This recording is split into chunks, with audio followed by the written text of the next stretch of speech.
All right.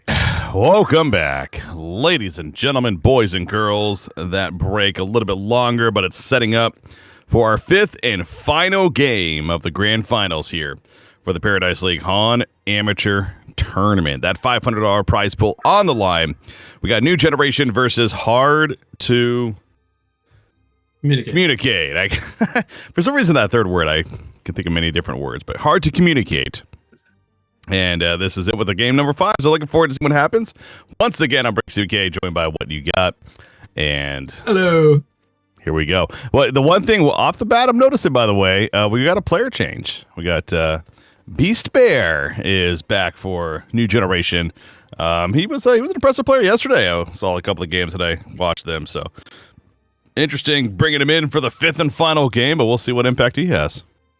Is this potentially why we didn't see a Kraken band come out here in Game 5? Because they swapped out Silent, who was playing the Kraken? True. That's a good point, actually. Oh, wow. Huh. Little do they know, Beast Bears. No, obviously. Yeah, that'll be interesting to see if a Kraken actually does end up still coming out. But they are going to go the Monarch first. But Cthulhu Fought, speaking of heroes that we've seen previously, but that last game, I still stand by. I think Cthulhu Fought was, you could argue, was the MVP over there. He was a force to reckon with. He had a pretty solid game, number 4, I will say. And before I talk more about that, I gotta say I'm a little upset, Breaky, mostly because I don't have any goldfish right now. I'm just throwing that out there. No context given. I got a whole bag of goldfish here. That's why I'm upset. I know. Breaky's been taunting me during the break. For all you viewers out there wondering, why am I talking about goldfish? That's why we had a 15-minute break. We're just talking about goldfish, and I'm just sitting here eating it. So my bad, guys, but important stuff is happening. All right, Breaky, you got to predict for me who is going to win Game 5 and take home the first place. Is it going to be Hard to Communicate, or is it going to be New Generation? Let's just enjoy the game, man. Oh, come on! The game. That ruins all the fun. I'm here for the predictions. We got a prediction going on in chat as well, I think. I would say New Generation. I liked what I saw of them yesterday, especially, and so far today. Overall, I've definitely been impressed with their play, and I would lean towards them if I had to absolutely choose. Can I cheat and wait for the draft to finish and then tell you who I think is going to win? No, you have to tell me now. Poo. I like to be controversial, so I will say Hard to Communicate. So now we have something to duke it out over while we cast. But I could start talking about the draft here because we're halfway done. So sure. Cthulhu Fought is paired with Scrap. I don't even know if we've seen any Scrap today so far. And I'm a bit surprised because Scrap is a really top tier support hero right now. The presence that this hero brings with Vorax throughout the course of the game is... Honestly, I would describe him as nuisance, just like Cthulhu Fought. Cthulhu Fought was a nuisance in game number 4. Scrap can be a nuisance in any game at any given time just by spawning his big giant rat called Vorax. So they have 2 nuisance heroes now instead of 1. Ooh, and seeing Empath actually left open throughout all the follow-up bans. And interesting there, but Empath will be then picked up as a result. So, of course, we saw the Empath Sandwraith synergy last game. Don't know if that'll happen again here or not, but Sandwraith is available. They were the team with the Shaman, right? The Shaman was on the Cthulhu Fought. Yeah. So that got banned this game, thus prompting a Scrap pick instead as a support. And they go back to their earlier roots from the beginning of the series with the Gravekeeper. Right. And they actually won that game, I think, right? That was game number 1. That was the first game. Yeah, so they're going back to some Gravekeeper. Yeah. Like it. Yeah, that was Fallen One. Fallen One played it very well. Exactly. I'm trying to think of the overall lineup though. But if All-in-One's playing the Gravekeeper, that means somebody else is going to play the Cthulhu Fought this game then, because he was actually the Cthulhu Fought player for game number 4. Man does it all. Yeah. Hellborn's lineup is finished. So from top to bottom, we have Monarch, Soul Reaper, Icor, Lodestone, and now a Madman. So they're going with a dual core of Soul Reaper and Madman. 2 defensive supports, Icor and Monarch. So again, valuing defensive supports here. And then they're going to be running that position 3 lodestone. So from top to bottom, this looks, I would say, quite solid. We'll probably see, I guess, mid lane Soul Reaper this game against the Gravekeeper, just judging from the picks. And then probably a safe lane Madman, maybe a dual long of Icor and Lodestone. That would probably be decent, actually, for causing pressure. Icor plus Lodestone is 2 tanky, annoying heroes. Very similar to the Cthulhu and Scrap, although Scrap is not a strength hero per se, but does he need to be a strength hero? He's got Vorax. Come on now. Yeah, so Beastberry. Sorry. Too many goldfish. That's a goldfish catching me. Beast Bear is he was a player that I actually saw in Soul Reaper yesterday for New Generation. That was, a lot of fun to watch and very impressive. So they were swapping around heroes. I'm like, I'm sure it's going to end up on him again. And yeah, sure enough, he is the one to play. He played a mid, if I'm not mistaken, yesterday. So in that Gravekeeper matchup, so that'll be fun. But again, I love this. Here we are in the 5th and final game. We have several heroes that we haven't seen the whole series, including Archer. Forsaken Archer, and we talked about the Scrap already. But yeah, Forsaken Archer, final pick. So that's the carry of choice over there. Yeah, so the matchup between FA and Madman is pretty interesting, I would say, because FA is, I would say, like a slightly worse laner than Madman, but she comes online much earlier into the game than Madman does in terms of playing position 1. Mostly because she has built-in split fire, and she only needs like Steam Boots plus either an Elder Parasite or a Whispering Helm to go into the jungle and do jungle stacks. Alternatively, you could also go like just into a bottle instead of the lifesteal farming option. As long as your support can sustain you in jungle, it's perfectly fine to do that. So the FA can work on jungle stacks much earlier than the Madman, but they have a Soul Reaper who might be looking to do that instead. But as far as the carry matchup is concerned, the Madman will need something bigger like a Cleaver or a Mock of Brilliance to compete in terms of GPM with the FA. So the FA is quite fun to see here in game number 5. I think we will see a Nullfire Blade, probably Nullfire Blade like Geometer's Bane type of build this game, which should be very, very good going up against these like mana pool dependent heroes like the Soul Reaper and the Monarch. I mean, in theory at least. We'll see if that plays out like that or not, but I think the FA is quite a good option here as far as their late game presence. Now I will say in the previous game they had the Cthulhu staff, the Empath, which they have this Empath once again, but the downside here is that no other hero on the Legion side other than the Empath has a staff effect. So the Gravekeeper, the Scrap, and the FA, funny enough, all 3 of these do not have staffs, so they will not be able to really utilize this type of item route if they wanted to do that, like just like they did in game number 4. That's actually interesting. The fact that that's the case. They have 3 other heroes that don't have the effect. Yeah, I'm watching the top lane here, and so I was gonna say the Hellborn team. Well, first off, they're gonna get Bloodlust. Scrap is just in no man's land. He's gonna accept death at that point. Not much more can be done, I suppose, at that point. So. But they want to make sure to address this Cthulhu also, unlike last game, where Cthulhu got that fantastic start against Jeremiah, and once again, we saw the momentum he built off of that. So I was curious. I was like, oh, is Scrap going to die? Maybe try to go somewhere else? But I don't know. I suppose I don't know what else he was going to do, but he does come back to the top lane. And now the question is, maybe after Forsaken Archer gets a level or 2, will Empath come up here, I guess. But for now, it's a funky 2 versus 3 lane up top. Yeah, and I want to say that I don't think Legion expected Icor to be up here. I think they were expecting him to go do along with the Lodestone. He might get caught here, actually, but does have Marchers. Cthulhu's Trample is down, and he's dead. Wow. Very close to Icor. Icor baiting out the turn kill, and it is a double tap onto the Madman. Going the way of the Madman, that is, as well. So that is a start. Next Generation already has 3-0 hero kills, almost 1,000 gold lead. 540 GPM on the Madman already. That's scary. 2-0 and 1. And the Bloodlust actually went to Monarch earlier, so imagine if Madman had the Bloodlust, that would have been like even higher. Would have been pretty scary, but yeah. What's Empath gonna do now? Is he gonna rotate to mid lane and try to gank this Soul Reaper? Very vulnerable target against like a wall gank, but he's only level 1 with Essence Link, so needs to get level 2 first if he wants to do that.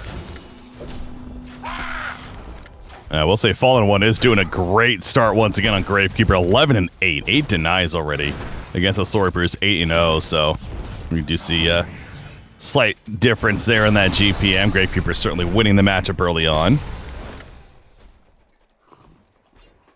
And Path heads back bottom though. So yeah, this kind of goes back to obviously it seems like at this point the Legion team, HTC, is pretty committed to accepting that the Cthulhu Font's not going to have as great of a start this time around. It's going to be a little bit more of a difficult top lane. Yeah, and they're choosing to keep Empath bottom lane. I don't know if you necessarily want to have the Empath take experience from the FA early game and then leave the FA to 1v1 the Lodestone, because when the Lodestone gets an XP advantage and hits level 6, that could be just a dead FA. It's not really the strongest carry for dealing. Oh, top lane, they're diving actually. They get 1 kill first. Yeah, they just simply run them down. I mean, obviously there's a lot more going on, but it's the fact that they can just kind of run down the Cthulhu Font and then switch over and get the kill on Scrap right after the fact. It continues to not be good news for HTC. It's one thing to just accept that it's not going to be a good lane, but it's another thing. That's 2 deaths on Cthulhu Font, 3 deaths on Scrap already. You can't just keep dying over and over again up here. It's also interesting the Scrap got a point into the Scavenge. Doesn't have his Mousetrap at level 2, so they don't have the stun to throw on the floor and prevent them from diving into the tower, for example. If they had an extra stun to follow up the trample, they'd be a little more cautious, I guess I should say, to tower diving. But maybe they recognize that he has the heal, and that really doesn't offer him a whole lot other than he's trying to collect the morsels to get more experience. But at that point, I don't think it'll really matter if you just end up chain feeding, so probably some oversight to skip the Mousetrap level 2. TP to the top lane as Ichor comes back in. He's going to provide some region as well to Madman, so this Madman, again, Gravekeeper hunting Soul Reaper here in the jungle. Oh yeah, it's interesting because they both don't have Marchers, and they both don't have level 6s either. And now Gravekeeper getting caught here. Oh, he actually gets his Marchers delivered and has a health potion, so I think he's fine. Oh, okay. But you know who's not fine? Is Monarch. Oh, Monarch's dead, in fact, says going for some mid-top rune control, and Ichor is going to try to take out Scrap, but Scrap keeping his distance, although Ichor's going in fast now. Cthulhu Font doing what he can, and it is more than enough to help secure the kill, and in fact, a double kill for the team, so... Big difference when he has the Mousetrap, right? Because now he could stun him, and then the Zoomerang has such a low cooldown when you catch it on the way back. It resets back, and then he was able to cast the Zoomerang a second time. So that's the big difference there with having the Mousetrap now. Stalled out long enough so that he could actually use this Zoomerang twice and net himself a kill and survive. Forsaken Archer. Haven't really talked much. I know you're kind of theory craft as far as what we'll probably see with an item build, but GPM is certainly there. 420 gold per minute. Nice. You got Steam Boots as well as a Soul Scream Ring. But has the early stats, and getting the job done is safe to say. But on the other side, Lodestone, he's doing okay. He hasn't died yet. He's level 6. He's above that 200 GPM mark. I would say that's overall pretty good considering it's a 2 versus 1 down there. A lot of rotations happening. This is the action part of the map. It sure is. Continues to do so, and Madman continues to feed and get more kills. Feed off of the kills is what I was getting at. Scrap is gonna survive. Didn't want to dive too long, but Gravekeeper will get cut off, rotating over. That is a huge kill on Gravekeeper. Remember, that's a mid Gravekeeper. Dying now. Demonic Execution, first 1 seed of the game, and Soul Reaper wants another. He's got that sacrificial stone, so he's very tanky, and Beastbear will get credit for the double tap. Yep. No boots on the server, but he's able to run down the scrap because he was caught trying to make a juke in the trees there. So they don't have the Cthulhu to fall back on this time. Yeah, I was gonna say, not often these rotations work when you have no marchers picked up, like 7 minutes in. You're able to just go behind the tower and get a double tap, but the stars aligned there for him, and he was able to make it work, and now rotates into the jungle to work on more jungle camps. Not triple stacks, but that's okay. Still taking out some single and double camps.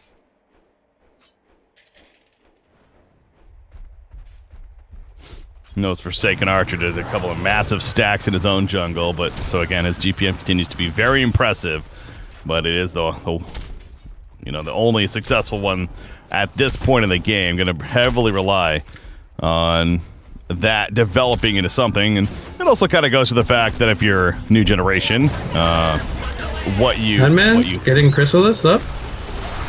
Oh wow. My, that's a level 4 corpse explosion. That took out, it felt like 60% of Madman's health in one button. I am surprised. It just evaporated right there. Holy crap. Yeah, this Gravekeeper kill. We saw it in the first game.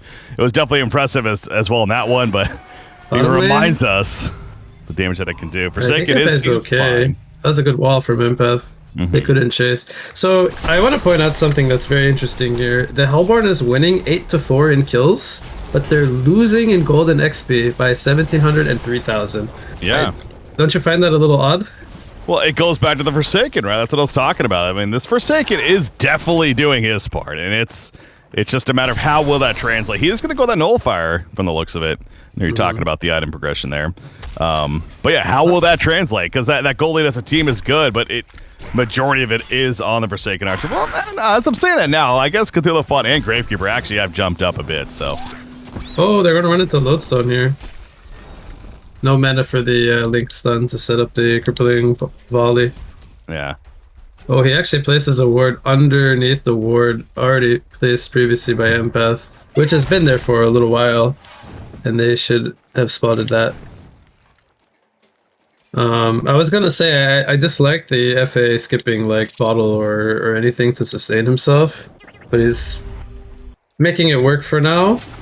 Has Menopod and getting healed up by the Empath. Good combo coming in here. The piercing arrows with the crippling volley lockdown. As Lodestone couldn't rocket drill away, ends up dying to that. Yeah, they needed all of that to make sure to get that kill, and so yeah, very good kill. Certainly from Forsaken Archer. I'm noticing Cthulhu Font being jumped there, but he is able to trample over the ledge and keep his distance from a demonic execution. So he'll survive, and back to Forsaken. He's going to get a tower kill on top of this. So that GPM, it's impressive. I mean, we were just talking about like a 1,500 gold lead for the team. Now it's 4,000. It is rapidly increasing. Yeah, he's getting closer to 600 GPM, and with the Nullfire 1 pickup, thinking if he will level this up or not. It looks like he's actually going to go into another Quick Blade, so he's going to keep level 1 Nullfire for now, and then build, I guess, into a Firebrand. I'm not really opposed to this, per se. Monarch dies to a Gravekeeper rotation with the Zombie Apocalypse being used. Oh, that's a good kill, though, on the FA. Yeah, that's a massive kill. That's a lot of gold going their way, and talk about needing to be the kill if you're new generation to Empath getting caught as well down, and they are going to catch Monarch, or Empath, excuse me, to get the 2, and maybe go for a 3rd. I mean, Soul Reaper wants to get Gravekeeper, kind of just charging, and doesn't have his demonic execution though. Did he go a little too deep right here? Is the question. Cthulhu Font try to make him pay, but he is fairly tanky, as is Lodestone.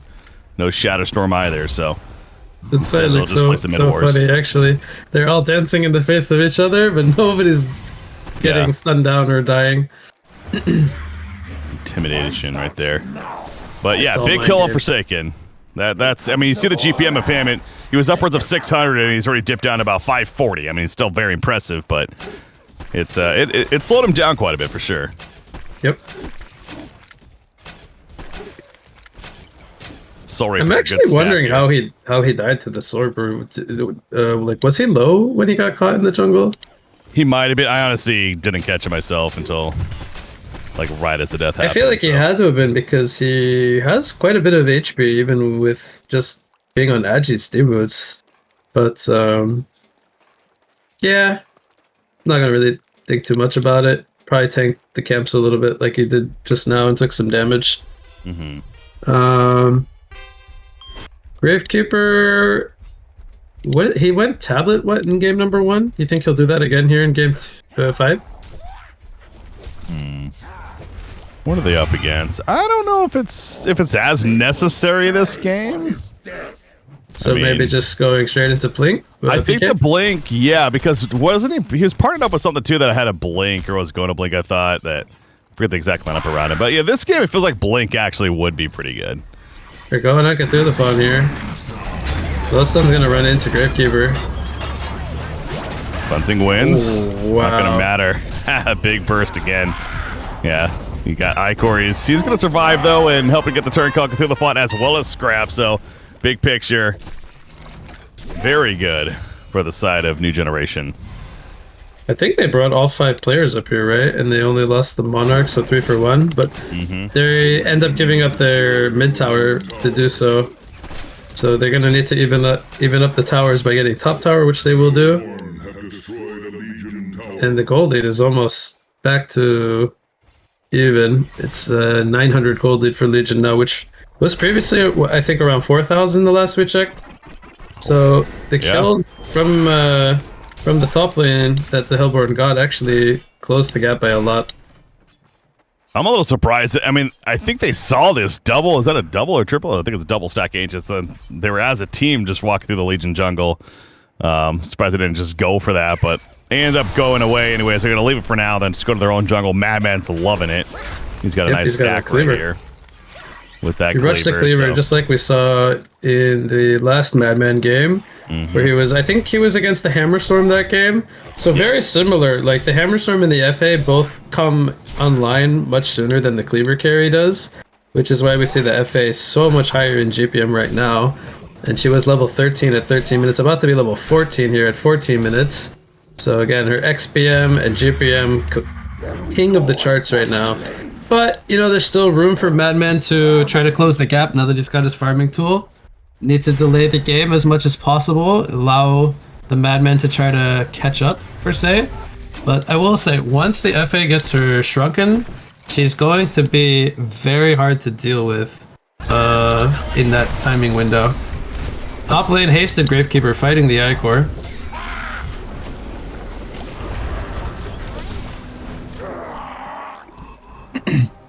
It ends up being Scrap actually going down, and Gravekeeper runs on out of there. He was very low on life. You were muted?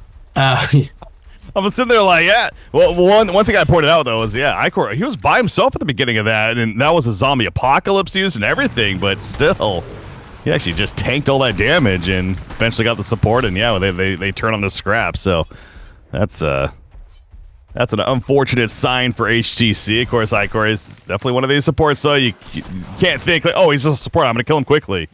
No, he's definitely a bit tankier than most. Yeah, and even a Monarch, like, if she's able to get off a Chrysalis, like, makes everybody just really hard to kill, so there's not really, like, an easy kill per se on the Hellborn side. But yeah, so going back to the FA, though, her timing of Shrunken Head is really key this game. She's getting that timing, like, pre-20 minutes at this pace, so that's going to be really hard for Hellborn to deal with. Almost 700 GPM FA with a Nullfire 1 Firebrand Shrunken around the corner. What they're going to need to do, I would say, is when that timing hits, they are going to need to try to, like, split push and dodge as much as possible. Lodestone on one lane with the PK, and then Madman and Soul Reaper, like, just spacing the map, trying to continue to drag the game out, because right now Madman will not be able to fight the FA. Demonic Execution comes out top lane, stopping the teleport of Cthulhu Font. And they should be able to get this one. Madman will do so. He gets both the auto attacks and finishes the job there. So nice kill onto the Cthulhu Font. Madman will gladly take a bit more of that farm. But yeah, it kind of goes back to what you're saying. This Forsaken Archer is still very, very deadly here on the other side, despite things overall looking decent now for New Generation. It's gonna ultimate the Ancients here, which is fine, but here comes the shrunken timing we've been talking about. Almost 17 minutes in. Scrap's dead. He gets run down, so yeah, they kill the Ancients, but losing a hero in the process, kind of creating space, I suppose, but... DD Ruin on top, so he's going for Kongor. Oh, they got the ward down, so even though Monarch dies here, they have an idea that the Kong's being done. I'm interested to see if they want to try to steal this. Now, the ward was removed, and we have 2 wards from Legion on 2 pillars, so I don't think that they can actually calculate this correctly without seeing it. And look at how fast FA took the Kongor. It's already dead. That, it's also the ability... what's available, and the Shadow Storm was not available, still isn't. Demonic Execution is still on cooldown, so it's like you really don't have the greatest initiation right now. So, yeah, it just wasn't right time. So I'm fine with New Generation, certainly not defending that, but that's big. I mean, that's big for HTC at the same time. They will gladly take that Kongor, and now they're going to go for the top tower, and no signs of that being stopped either. But eventually we're gonna get a big team fight here, and gonna get an idea of how this Forsaken Archer's farm is gonna really show off. Yeah, so I would say in theory the Madman still needs 2 more items. I think he still needs the Shrunken. Oh, here we have an initiation from the Lodestone. I think the Rocket Drill actually missed. They tried to catch the Gravekeeper. That's very unfortunate, because if they could have killed him, it would have been really good to try to stall this push that's happening top lane, but not going to be the case. So I think Madman will need 2 items. He will still need the Shrunken just to be able to man up, because there's so many disables, but he will also, I think, need a Brutalizer, mostly because the FA is like 150 in the 150 to 200 GPM gap right now, lead, and I think even when they both have Shrunkens on, the FA probably overpowers the Madman at the moment. So once he gets to Shrunken plus Brutalizer, then I think we're maybe looking at a contest between the 2 carries. But for now, we know the deal. It's the FA show right now. Yeah. Bottom secondary tower, though, it's going to be matched by New Generation, as eventually it'll go down, and now it's Gold that spot and XP almost equal once again. This is a hell of a game 5. It really is. Yeah, it's one of those you kind of hope for with the 5th and final game of the grand final. So I was gonna say, this is that spot of who's gonna kind of blink first now, and both teams end up going back to defend one another's bases, and so we're not gonna see a clash, understandably. Both teams playing a little bit on the safer side right here, but Forsaken Archer, ooh, he is smoking up, and he is heading into the Hellborn jungle. Yeah, there's Empath, jumps inside. They're hunting. So great. When you're when you're trading towers like the 2 teams are doing right now, this will almost always favor the team that's playing from behind. When you're the Legion side was previously leading. When you're the team that's in the driver's seat, you want to be the ones that dictate when the fights happen. So you want to be the ones choosing to defend rather than trade. And I think the fact that they traded top for bottom towers was probably a mistake if you're the Legion side, because they have all the items that they need necessarily, I would say, to fight, other than maybe having like a PK on the Cthulhu or the Gravekeeper. So they don't necessarily have that initiation tool right now, but it's kind of hurting the FA's timing, I would say, a bit, that the team support isn't having a way to get the fights going. So it's really good for Hellborn that they're able to keep the pace of the game the way it is right now, because I do think even though they're against an FA, you give time to the Madman and also to the Soul Reaper, and that is going to, in theory, favor the Hellborn side.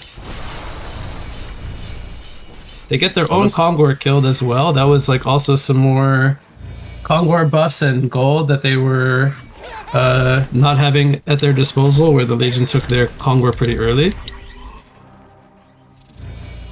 Yeah, and Madman also has a double damage rune bottled up. Yes.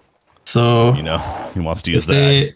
they can get like a pick off or a really good initiation from the lodestone, even like surprising them, it's very possible to still kill the Forsaken Archer because there's not a Monarch or a Demented Shaman or anything behind the FA. It's an Empath and a Scrap. These heroes do not save the FA in the same manner that like a different defensive support would.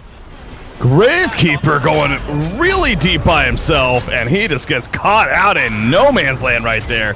Meanwhile, Forsaken Archer able to get away, dab away. He's going to be fine for now. Turns around with his ultimate, but now the Madman sitting on top of you. Look at the damage by both sides. Who's going to die first? It will be Forsaken Archer goes down first, and so does Empath as a result too. It was close, but it's not good enough from Forsaken Archer, and as a team, that double damage on a Madman, no doubt, the big factor as well. A complete wipeout. All they lost was their Icor. This is so disastrous for Legion. I mean, FA is still 740 GPM, but the rest of the team is all between 200 and 300 GPM. And look at the Hellborn. The Soul Reaper is now 500. The Madman is 650, getting even closer to the FA now with this tower kill. It's going to be even closer. And now they have a 7,500 gold lead. All of a sudden, just because of that one team fight, that DD coming in clutch, and the mono-e-mono fight between FA and Madman was so close to going either way. I mean, one other thing I would bring up as hold on thought though, because Madman gets jumped by Cthulhu Fawn. That blade mill, you gotta respect it. You don't want to be attacking into it. Madman taking his time, figuring out who he wants to go for. Wants to go for Scrap. Forsaken Archer still dead for 8 more seconds. The Shatterstorm explosion gets the one kill. Madman's locked down. Madman's in a bad spot, and he is gonna go down. So got his hand caught in the cookie jar, and Madman is killed off. Monarch likely gonna also fall and be a victim here too, but so a little bit of a present there for HTC at least, as they are able to defend. Now Forsaken Archer's up. You got to figure they're going to try to force this buyback out of Madman. I'm laughing because you said cookie jar, and in my mind I was thinking goldfish bag. And then in the goldfish bag, yeah, like this one right here. Mine's gonna get caught in it. Pretty large oversight there to hang around in the base. I mean, the idea was there. I think they were riding momentum from the previous team fight, so they got a little careless there. And a death on the Madman is honestly not that good, but let's see if they can hold the push off here. Madman has 8 more seconds himself, so now, Gravekeeper, he got, once again, a little bit too far up. And so he's dead, and now, yeah, you do not want to do what New Generation just did on your side of the map.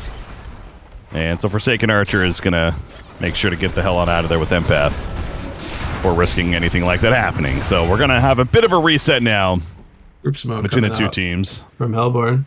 They know FA is top, and she's not synced to anyone, so they could maybe predict that she's alone, but she will TP out in the trees.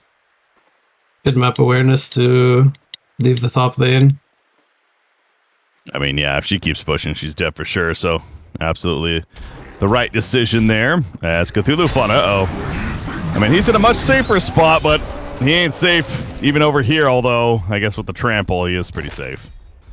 He did stack the disable a little bit. I don't know if it would have made the difference there with the Rocket Drill and the Crippling Pollen coming in at the same time.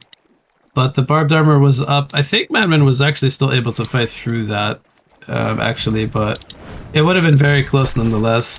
Now, Madman is pretty close to finishing his Brutalizer, which I'm pretty sure is what his next item will be, going up against the FA. He has the bottle from Soul Reaper still. I'm wondering if he's going to drop that for the slot, or if he's going to sell his Chalice. Probably will drop the bottle slot. But yeah, he has enough gold now. I think he should just honestly go ahead and buy it, because I'm not sure if there's another item that is better at the moment, unless he feels like the Wingbow is going to kick in before he could farm a either a counter Wingbow or a Savage Mace to deal with the FA. That's honestly the only other really alternative I could foresee right now. I think his options are either Brutalizer or deal with this potential Wingbow that's coming up from FA. through the fun, trying to get that staff. We saw how impactful that was last game, but again, this is a much different game, several levels, and including the timing of when Cthulhu may be able to get this item, if at all this game, is going to be much, much later. So, but he is trying to. He's got the glowstone, of course, needing the other components. About 2,500 gold away. As 4 players, though, they're pushing bottom. Gravekeeper's not with them down here. Gravekeeper is top currently, and he is showing that. Yeah, so if you're Legion, you should know that you can't really overcommit to anything here or get caught out of position, because the Gravekeeper cannot be there, and they should know that. He ports down to the bot lane, so he wants to join his team. Maybe they will try to bait the Vorax. Soul Reaper goes in very far ahead of his team, pops the Shrunken, almost dies, does end up falling. He underestimated the damage potential for sure. Madman's also underestimating it. He almost drops right there. Gets out before that, though. Losa goes down, but so does Icor. Madman, the sole survivor. What just happened? I swear, both sides, I mean, both the Gravekeeper and the Soul Reaper now, it's like they kind of just run in, like, to check things out. It doesn't feel like heroes. I guess Soul Reaper a little bit more makes sense, but that Forsaken Archer just shredded him, though. And it's a little bit odd because he can see the Cthulhu charging at him. There's no portal key on the Cthulhu, and that's what they used to initiate. Triple buybacks coming out from Hellborn to defend this space. I mean, yeah, they want to at least hit the tier 4, and they're going to go in pretty aggressively for Forsaken Archer, though. Oh, Demonic Execution doesn't kill him, however. They're trying to get more damage in there. Madman finally gets in there and, yes, takes out the Forsaken Archer. FA did get a couple of kills beforehand, though, and they take out Madman after the fact. So they used everything on the side of New Generation to kill FA. They do so, but it comes at a big cost. And now a buyback coming out from Forsaken Archer. Madman doing the same. FA is still not here, though. It's going to be a while. She is running back. Cthulhu going really deep, and maybe going to regret that decision. Scrap, he's definitely regretting the decision to go deep. He just says, ah, screw it. I'm going to distract you. Might as well. So he's going to die, but you don't want to chase us too much, because guess who's coming? It's Forsaken Archer. With Empath. Oh, no. With another ultimate. Great tablet. Oh, he has DD, too. Yeah, oh my gosh, get out of there. Soul Reaper, he is fine. I will say, though, I do not think the buyback from FA was necessary at all. True. I think it was a little bit preemptive to do that. I was paying attention to his gold, and I think he had about 18 or 1900 when he bought back to... He could have maybe split the boots and bought a post ace if he really wanted to be here quicker. But at the same time, I'm kind of happy that he didn't, because he still has the steam boots, which are a little bit better for him right now. Gravekeeper gets one banged here by the lodestone combo. Yeah, it's almost like... Oh, yes, sir. Well, I was going to say, it feels like kind of one of those situations where with that buyback, they're getting a little antsy, like, oh, with this arch, we can finish the game here. We're getting excited, but yeah. Pretty unnecessary. Now FA, okay. Good Shrunken from FA. Should be able to collect one kill here. And now I think we're finally going to slow down. Yep. Back off from one another. Okay, well. So in that last big team fight, not the one when he bought back, but before that, the Madman had 4,000 plus gold. And I can remember I was saying how he should buy a Brutalizer, but he was maybe thinking about whether he needs to counter the Wingbow. He didn't buy an item for that fight, and then after he bought back, I believe, or maybe before, he bought the Brutalizer, now has another 2,500 gold saved up. So it's really good that he has the Brutalizer now, but I wish he had it sooner. And now it's either buy a Wingbow or counter the FA's Wingbow with a Savage. So those are I think his two options. Oh, Geometer's Bane also just finished on Forsaken Archer. So that 800 plus gold per minute really continues to show off. Do you find it... Madman's top. Do you find it funny that he's kept the Nullfire level 1? He cannot purge enemy debuffs until it's level 2, and he cannot purge anything off himself until it's level 3. Oh, really? So right now it's just the level 1 is literally just mana combustion on auto attack. It doesn't. You cannot. Well, you can like use it on enemies to slow them, but you cannot purge anything with it being level 1. Okay. Wow, I did not know that. That's interesting. Yeah, How much is it says to upgrade? Level 2 plus dispels buffs on enemies. Level 3 target self to dispel buffs. Is you just need a pattern for the upgrade, so 860 every time? Okay. Yep. Yeah. It seems worth at least to get the level 1 for sure. Or the level 2, excuse me, but... Yeah, mostly because I think you would want to purge the Chrysalis this game. So I think level 2... I think if I was to stop leveling it, I would stop at 2, not at level 1. That's, I think, the more curious part I have with it. To the font. He's in. Raxes are dead. Master. Shatterstorm on a Forsaken Archer. Drops in half life. Now Madman goes in. Trying to finish the job. But the life still kicking it. Oh my gosh. Finally Forsaken goes down. They lose a lot of casualties though. The Madman at half life. You still got to respect what they can do. And yeah, he's going to keep his distance for now. Soul Reaper also up. But they lose the Rax. And there's a fallback. Who did the Soul Reaper ulti? Did you see? Because I didn't catch it. Was it the FA or was it? I think it was the FA. Okay, so they actually did kill the FA in the end, but they lost the Rax. It wasn't to kill the FA though. I know that. So I'm wondering if they actually the BKB stopped or something, or if he just used it much earlier on than maybe he casted it on the FA during his shrunken, because I actually didn't catch where it was used. But judging from the fact that all of the other players are still alive, it didn't take anyone out, so I would imagine he had to have used it on the FA. Or it could have potentially been missed on somebody entirely, but we'll hope that that didn't happen. The illusion, maybe? Hey, it's happening. I have no idea. we don't actually know, so... Madman dying top gets soloed by a Gravekeeper, who has a Hellflower. We haven't really talked too much about the Gravekeeper this game. And he didn't even go Portal Key, he just went Tablet, Energizer, Hellflower. Well, Scrap got jumped, never mind. Shatterstorm somewhat whiffs, good Tablet defensive use there. Cthulhu Font in the front. You got Scrap trying to stay alive. As Soul Reaper's running him down, and auto attack no is not going to finish the job. Forsaken Archer is not here, and neither is Mammoth. Another team with their big hard right click carry. So that's why no one's dying the fastest. Yeah, the fight looks so slow without the big damage dealers. Everyone else just looks like normal heroes right now. Yeah, guess who's here now, though? It's Forsaken, and there we go. There's some damage coming out. Oh, wow. Everyone goes down now.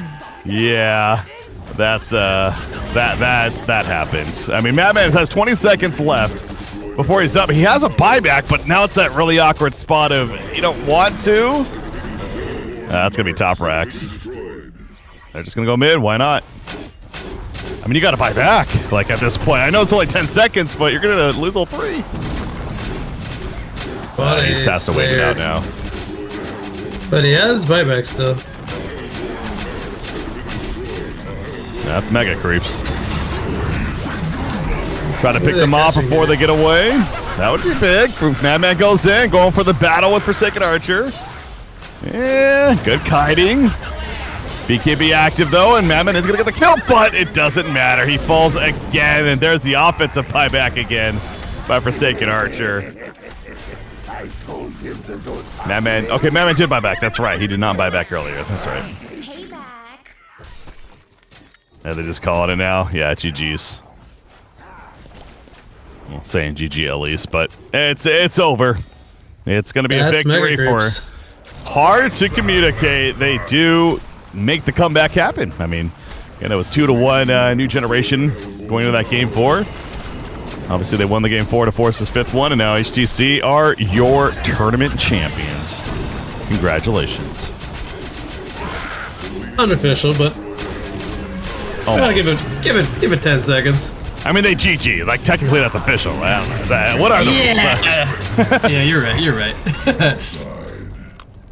All right. Well, FA there we go. Takes it home. And yeah, the Madman just couldn't. They had that one good fight, but it was looking really good, Breaky, when they got that turn fight to go in their way. It's really unfortunate that they